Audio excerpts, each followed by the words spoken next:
নারী, এত দুর্লভ দেবতার হব্য তুই পান করিস, তোকে আমি অভিশাপ দেব। দাঁড়াও তো দাঁড়াও, অভিশাপ দেবার আগে ভালো করে দেখে নাও কাকে অভিশাপ দিচ্ছ।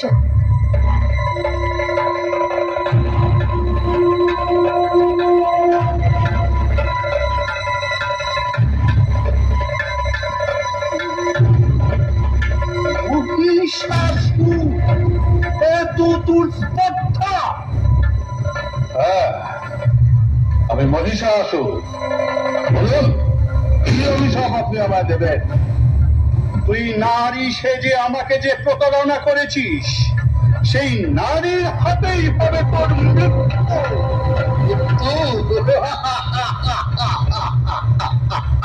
অসম্ভব। ব্রহ্মার পরে যখন কোন পুরুষই আমায় বধ করতে পারবে না, তখন নারী কি করবে? আমি দূর হয়ে যা পাপিষ্ঠ, নইলে আমার দুই প্রধান অনুগত সেনাপতি জাময় চিকুর এতক্ষণে অন্যান্য ঋষিদের যজ্ঞ পণ্ড করে দিয়েছে। এক বিন্দু হবিও স্বর্গে পৌঁছবে না। দেবতারা কিসের জোরে লড়াই করে?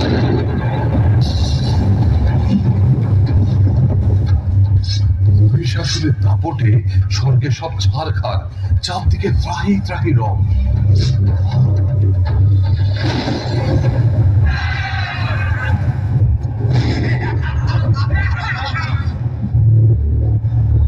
মহিষাসুর বধ হবে শুধুমাত্র একজন নারীর হাতে। সকল দেবতার তেজে সৃষ্টি হবেন সেই মহিষী দেবী মহিষাসুর। আসন দেবতা, আর বিলম্ব নয়,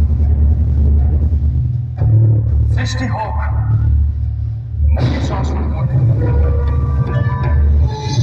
মহামহির সেই দেবী যাবেন মহিষাসুর বধে। চললেন দেবী রণাঙ্গনে।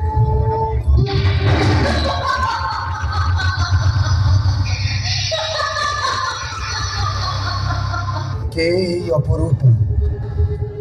এর এক নয়নে ক্ষমা আর অন্য নয়নে নিষ্ঠুর চাহনি।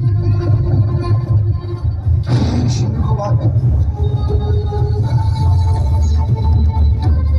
কিভাবে করবো আমি এর সামনে রণ?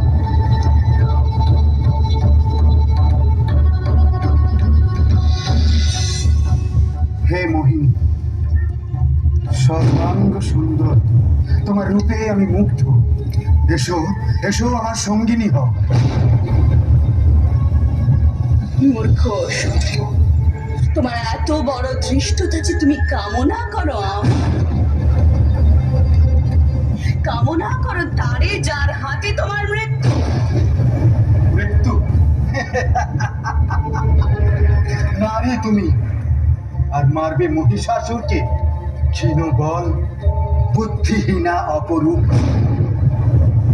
এখনো বলছি, এসো এসো আমার সঙ্গিনী হও। আমি তোমায় যুদ্ধে আহ্বান করছি মহিষাসুর। তুমি কি ভীত হয়ে পড়েছ? ভীত?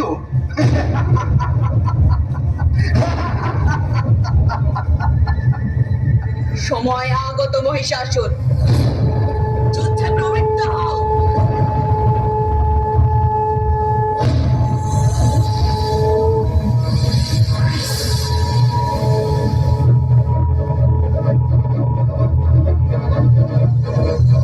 এইবার শুরু হলো মহারণ।